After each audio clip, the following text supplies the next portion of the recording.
So someone sent me a post from Roissy's joke of a blog discussing men going their own way, and the following is Roissy's take on the phenomenon of going your own way. He says, quote, "As for men going their own way, it's almost a malapropism, it's so utterly inconceivable.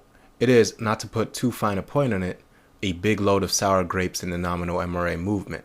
Men truly going their own way, vagina free, and simply not men trying to score internet debate points by claiming to go their own way but still banging on the sly, are likely mating market losers who find comfort in pretending to wish away the allure of women.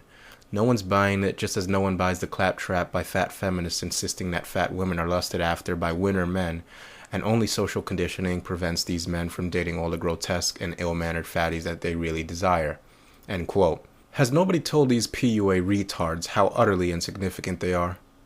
Has nobody informed them that they should stick to what they do best, which is convincing Western sluts to open their legs? Which apparently to PUAs is some sort of modern marvel befitting of praise and respect. Let's make several things clear right off the bat. At no point has it ever been said that going your own way is voluntary celibacy. Men going their own way never has sought to deny the allure of women, but to put it in its proper perspective, which is below our wants and interests as men. We've never told men to swear off sex, we simply aren't willing to dig to the phenomenal barrel-scraping lows that PUAs are willing to engage in to get it. First, let's talk about what defines game in the game community. We're talking about a group of people that obsessively study what women want, and more specifically how women want them to act, and then give it to them in exchange for pussy. And this gives them a sense of value and manhood, since of course game is about the validation of masculinity through women. Now let's start with what's probably the only thing I agree with as far as game is concerned. That being that men want to get laid. You'll get no argument from me there. But the proponents of game take this simple premise to a much more inaccurate foregone conclusion. They believe that men need to get laid, and as often as possible, and they also believe that a man is willing to do whatever a woman wants, whether that desire is expressed directly or indirectly from the woman in order to get laid. Now what I've just described is not a man as far as I'm concerned. Why? Because a man learns quickly after discovering the allure of women that there is an equal and sometimes superior repellent quality to their behavior. Mainly that of their decreased sense of honor and continued sense of entitlement that has persevered throughout the ages, even in the supposed good old days of patriarchy when women were apparently innately good and moral damsels in distress that needed rescue from the proverbial dragon and all sorts of other threats like world wars and all manner of oppressive unopened doors. But it becomes apparent early on in manhood that this so-called allure that women have isn't exactly all it's cracked up to be.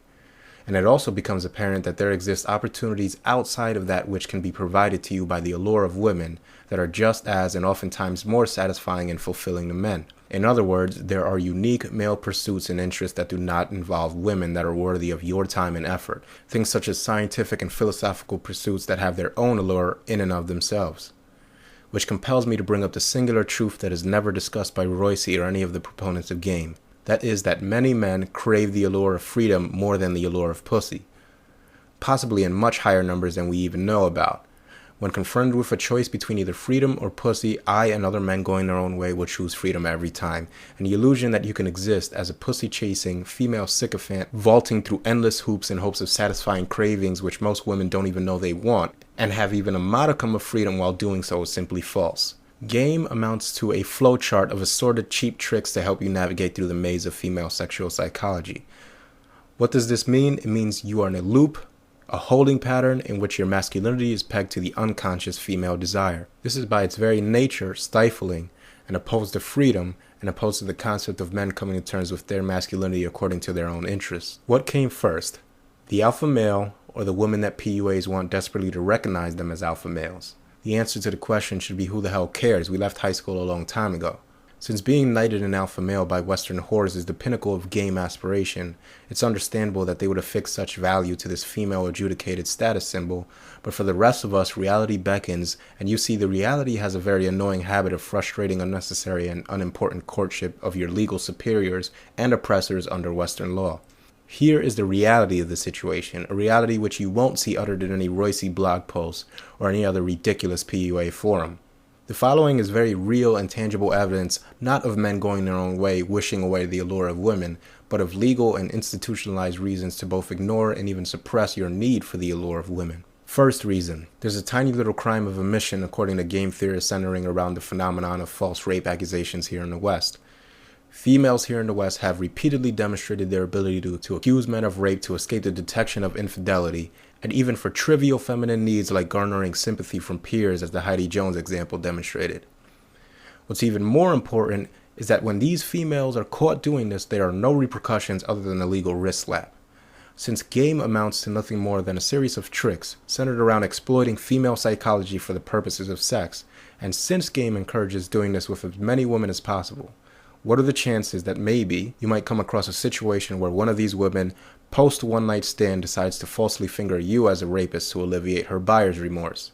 Let's crack open the game manuals and see what it is you should do in that scenario. Oh yeah, I forgot. Since PUAs have yet to think through the ramifications of sex with high numbers of Western skanks, these impulse-driven monkeys can't provide any advice for that scenario.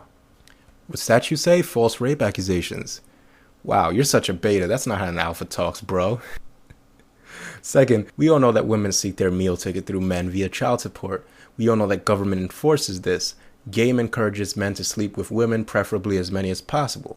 That, coupled with the fact that women skip out on birth control or capitalize on broken condoms in order to get pregnant by men they know they can derive meal tickets from, is a very tangible reason to keep the amount of women you're sleeping with at any given time limited, since the more women you're having sex with, the less you're able to gauge whether or not they're employing all possible preventative measures. Not to mention, the more women you sleep with, the higher chances that one of them will be a diseased STD receptacle. But of course, alphas don't have to worry about that since they're apparently impervious to disease and all that. The funniest part of the clowns playing this game is that many of them actually believe their work is somehow comparable to the work of the men's rights activists.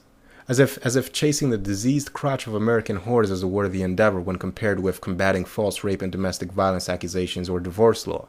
Here's a comment from a Roissy acolyte named Artem in response to the question of the difference between MRAs and PUAs. He says, quote, "What's the difference between a PUA and an MRA? An emphasis on results in one's chosen endeavor. A PUA ruthlessly examines every aspect of his game with the goal of improving his results. Too many MRAs seem unconcerned that for all their activism, feminists seem not even remotely worried that MRAs will hold them accountable. What results have MRAs delivered towards these stated goals?" End quote. Now that's some PUA delusion at its finest. First off, as per the accusation that feminists aren't in the least bit worried as to the pressures that MRAs can exert on them, let's take Sharon Osbourne as an example.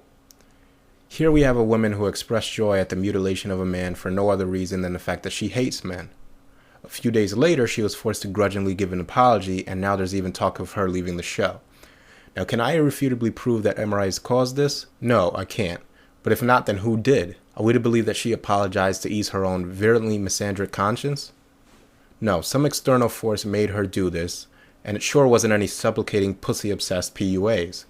What's the difference between PUAs and MRAs, you ask? Well, I don't speak for the site in any way, but I think the same difference between, for example, Citizen Renegade and A Voice for Men. One actually stands for the interest of men, and the other is a bunch of pseudoscientific biological itch-scratching. Apparently, the PUA quest for female validation has inflated their egos to the point where they actually believe that employing game is somehow comparable in scope and gravity to battling the legal behemoth that is the feminized Western court systems and misandry as a whole. They're so deluded and arrogant that they believe the stated goals for PUAs and MRAs are of the same difficulty. It's amazing, really. It's a bunch of addicts bragging about their addiction. It's like a community of crackheads ridiculing the social drinker or occasional weed smoker for not dedicating his whole life to getting more drugs. That's really about all I have to say about these PUA retards.